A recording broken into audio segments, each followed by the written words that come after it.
Grace unto you and peace from God our Father, from our Lord and our Savior, Jesus Christ. We are going to start this week with the next video from the Bible Project on the word Yahweh. Let's watch. For thousands of years, every morning and evening, Jewish people have prayed these well-known words as a way of expressing their devotion to God. They're called the Shema. Hear, O Israel, the Lord is our God, the Lord is one. And as for you, you shall love the Lord your God with all of your heart, with all of your soul, and with all of your strength. We're going to look at the second key word here, Lord, written in all capital letters. This is the personal name of Israel's God. We first learn the meaning of this name in the story of Moses and the burning bush in the book of Exodus chapter 3. God appears to Moses and he commissions him to liberate the Israelites from slavery. And so Moses wonders, what if people ask the name of the God who has sent me? And so God responds, tell them, Ehyeh has sent me to you. Now, that Hebrew word Ehyeh means I will be. In other words, God's name means that he is the one who is and who will be. God's existence doesn't depend on anyone or anything else. This God simply is. But it will sound kind of strange for Moses to go say to the Israelites, I will be has sent me to you. Only God can say, I will be. So in the next sentence, God tells Moses the version he should say aloud, Yahweh, the God of our ancestors, he has sent me to you. Now, that word Yahweh is the ancient Hebrew form of the verb he will be. And this is the personal name of the God of Israel. It appears over 6,500 times in the Old Testament. Now, here's what's interesting. Over the centuries, Israelites wanted to honor the sacred nature of this divine name. So, as they read the Hebrew Bible aloud and they came to this name, they stopped saying Yahweh and instead started saying the Hebrew word for Lord, which is Adonai. Now, this practice has been continued throughout the centuries, and so later, when people started translating the Bible into English, they adopted the same practice. Instead of spelling out the divine name, they translated it as Lord, spelled in all capital letters. Okay, you got that? Good, because there's more. Ancient Jewish scribes wanted to prevent anyone from even accidentally saying this name aloud when you read the Hebrew Bible. And so they came up with a visual device to remind you to make sure you say Adonai. They took the 4 consonant letters of the divine name. These letters correspond to our English letters, YHWH. Then they inserted the 3 vowels from the word Adonai and combined these together to create an artificial hybrid word, which if you pronounced it, it would say Yahuwah, but no Israelite ever said Yahuwah. It's simply a visual reminder to say the word Adonai. Now, it gets more interesting. Much later, Christian scribes came along who didn't know that Yahuwah was an artificial word, so they began to say it aloud and spell it in their writings. This is the word that eventually entered into English as Jehovah. It's a word many people still use today. But the main thing is, the word Lord in all capital letters is an indication of the divine name. Don't confuse it with the word Lord in your English translations that's not in all capital letters. That is the actual Hebrew word Adon, which just means Lord or master. This word can refer to people like kings or the master of a servant, even a shepherd over his sheep. And sometimes biblical authors will use this word to refer to God, like in the phrases, the Lord of all the earth or the Lord of lords. But behind all of these words, Jehovah, Lord, Adonai, stands the original divine name of the God of Israel. It refers to the one who was, who is, and who forever will be. Fascinating that Jehovah isn't a word. It literally doesn't exist. It is a way for the Hebrews to, in their scriptures, in the very text itself, convey the greatness of their God. He's so great that we don't want to say his name. The name of God. Now, we're going to go back real quick to the story with Moses, right? So Moses, he grows up in Egypt, and he doesn't just grow up in like suburbia, Egypt. He grows up in the middle of it, in the midst of it, in the very, you would say, the center of it, giving his specific upbringing. So for Moses, knowing the names of all the gods of Egypt was a way of life. We know how the story goes. Moses is convicted of what is happening happening to his people, to God's people, and then he commits murder and then has to flee, and then he goes off in the desert and he gets married and he's tending a flock, and there he meets God.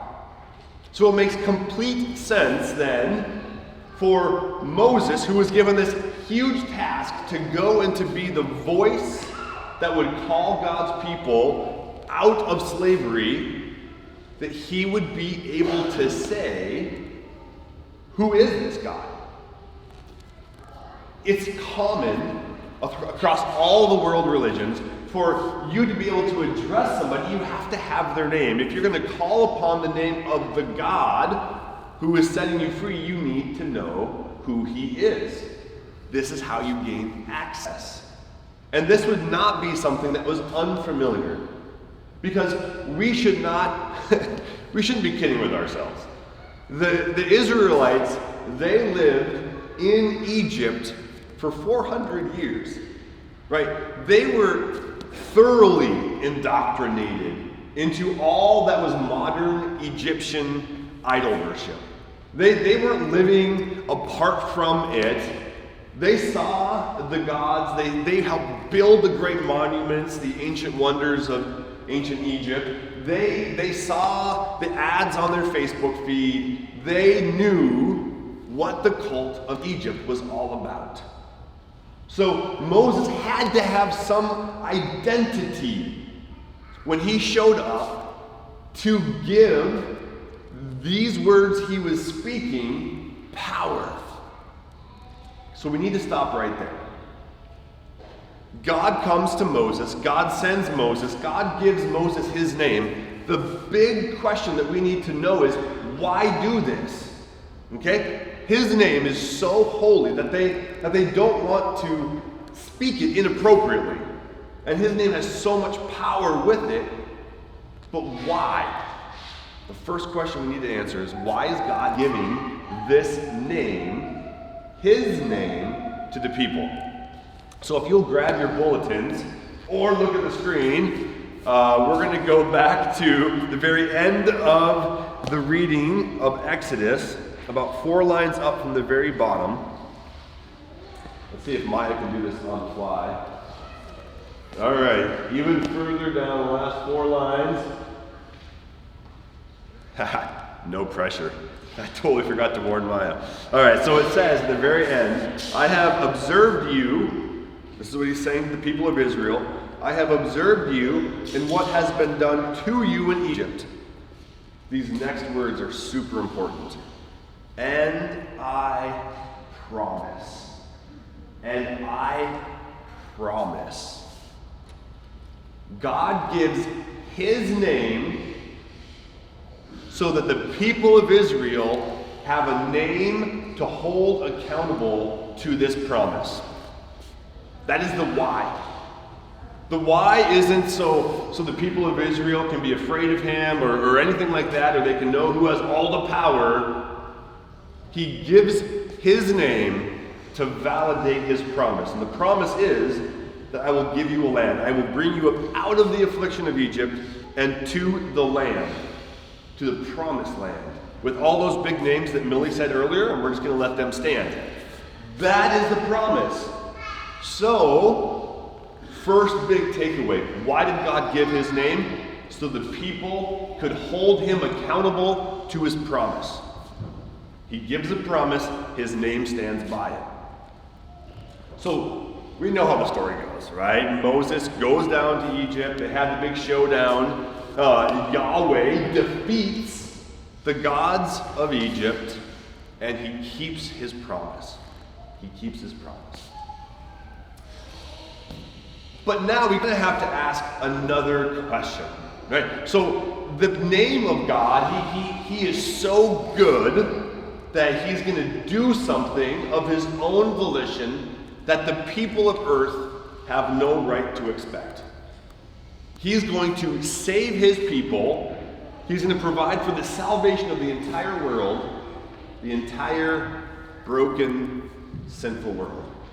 And he's going to give this gift solely as a gift of his love, his grace, and his mercy. So the question we need to ask ourselves, if there is somebody who is so good and so pure and so giving and so holy and so loving, then how good do you know good? I know that's not good English. But I want the emphasis to be on the right syllable. How good do you know good? I bet you've called yourself a good person. I bet you've called other people good. I bet you've thought, man, that's a really good guy. She's a great gal. But let's just pause as we answer this question. Moses, handpicked by the creator, redeemer, and sustainer of all things to be his voice to the people in slavery, the man through whom God would free his people, lead his people to the Holy Land, the man who is so great that Jesus Christ, the Son of God, doesn't diminish his accomplishments one iota. Okay? I mean, he maybe moves Moses down the ranks when he says that none has been born who is greater than John the Baptist. But we're still looking at Moses being one of the Bible's top 3 dudes. And he knows so little of goodness, of actual pure goodness, that he doesn't even know this really good God's name. I want you to think about that. Moses knows so little of goodness, he doesn't even know what to call it. He doesn't even know what to call it. We're in the same boat. In fact, Jesus just kind of comes out and just answers it. He says, no one's good but God. This name, Yahweh, is an introduction to true goodness. To an actual goodness that is so good to its very core that it cannot be shaken. And from that goodness comes the power. And the scriptures witness to this over and over and over again. The defining character of God's power is his goodness. It is the refusal of the goodness of God to compromise or change or give up. It is the goodness of God that is his power. It is the goodness of God that gives his promise power. So, now, how do we use his name? How do we use his name? I didn't warn Maya about this either, so we're going to go really quick to the second commandment. All right? Everyone learns the second commandment in confirmation, from their parents, from their pastor. Let's see how well we remember it. You guys fired up for a little quiz? That's not how fired up people answer, actually. Actually, that's not how they do it. All right. He pulls out his Bible. I'll race you, Sean. You find it, I'll race you. All right, so the first commandment, right, have no other gods. Third commandment is remember the Sabbath day, remember the rest, keep it holy. I'm not going to go through the rest, we're going to go right back to the second one. You shall not misuse what? The name of the Lord your God. Good job, good job. We shouldn't misuse it.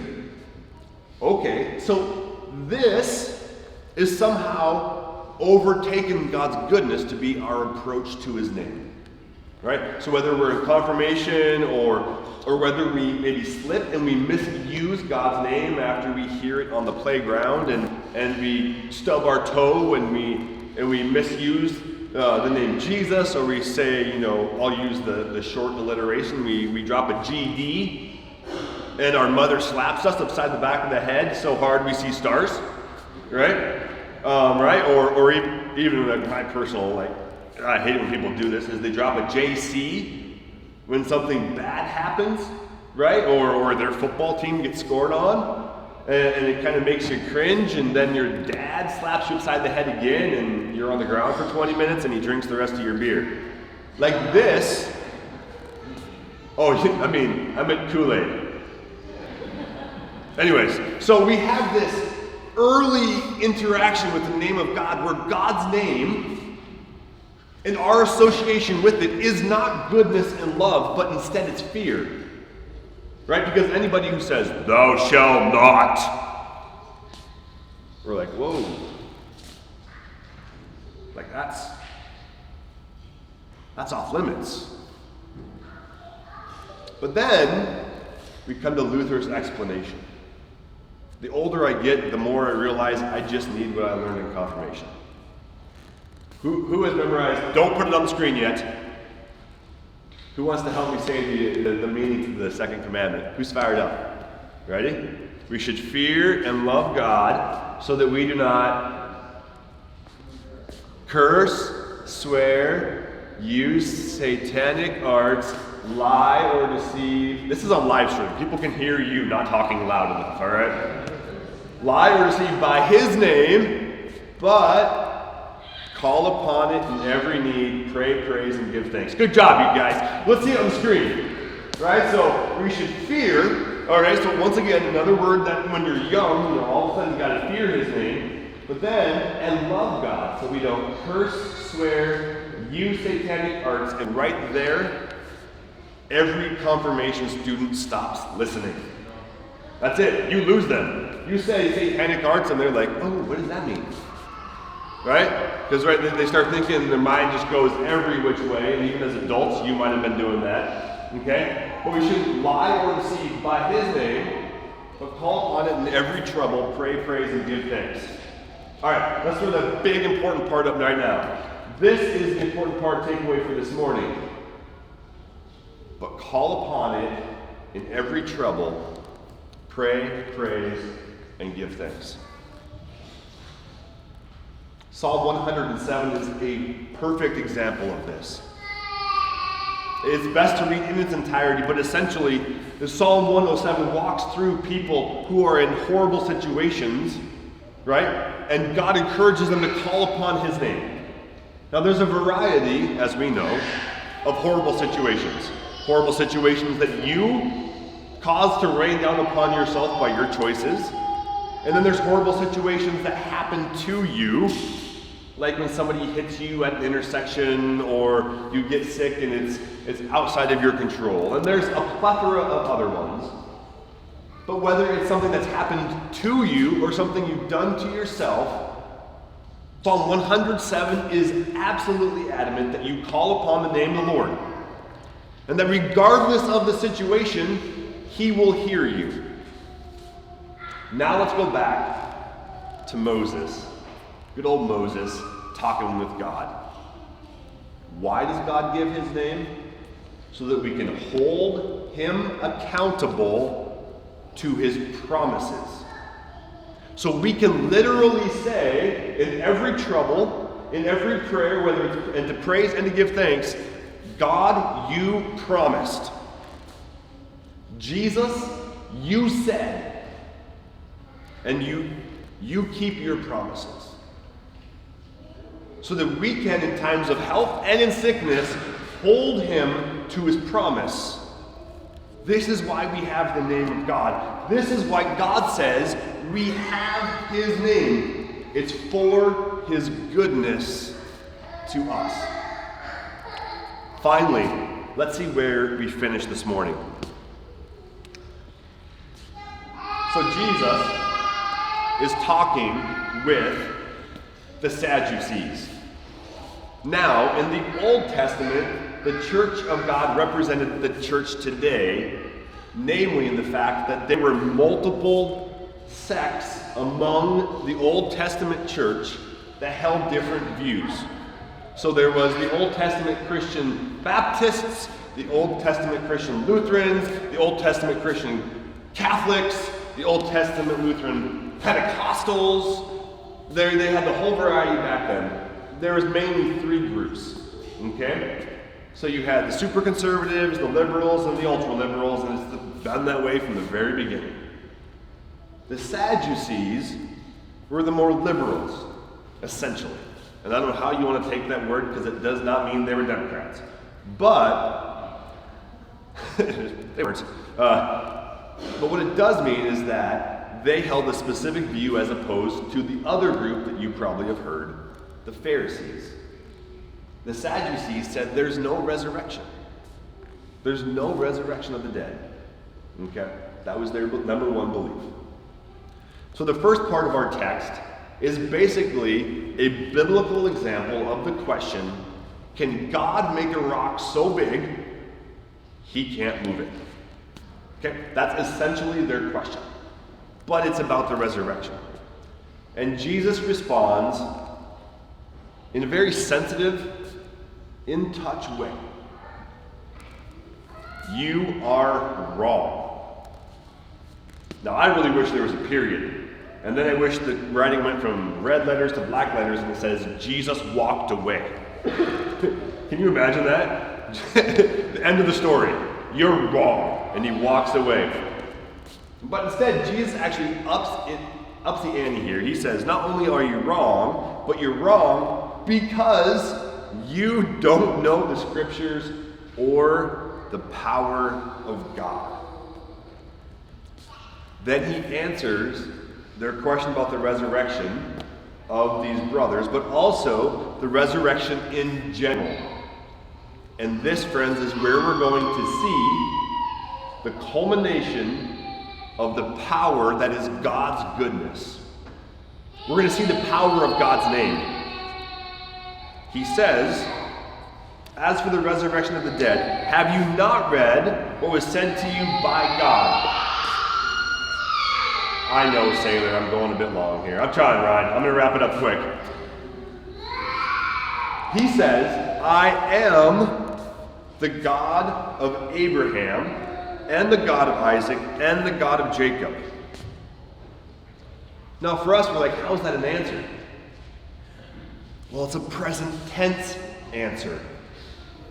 In his answer to the future hope of the resurrection, Jesus takes the Sadducees back to a prayer they've been praying every day, and they've missed therein the reason why God gave his name in the very beginning. Because they were too short-sighted on his promise. They thought the promise of a holy land was fulfilled when they got to Israel. But it's not. The promise of the Holy Land is fulfilled in the resurrection. When God gathers all of his children together and by the power of his name erases the death of all who have died and shows the true power of his goodness, when the resurrection of all the flesh takes place and he gathers us into his very presence, into a holy land that is so holy and so good for all the people, as John says in the end of the book of Revelation, every tear shall be wiped from their eyes. Friends, that is the fulfillment of the promise that God gave to you in his name. That you may live and breathe in a future guaranteed, signed in blood by God. Yahweh. Yahweh keeps his promises. And he will keep the promise he made to you. Let's pray.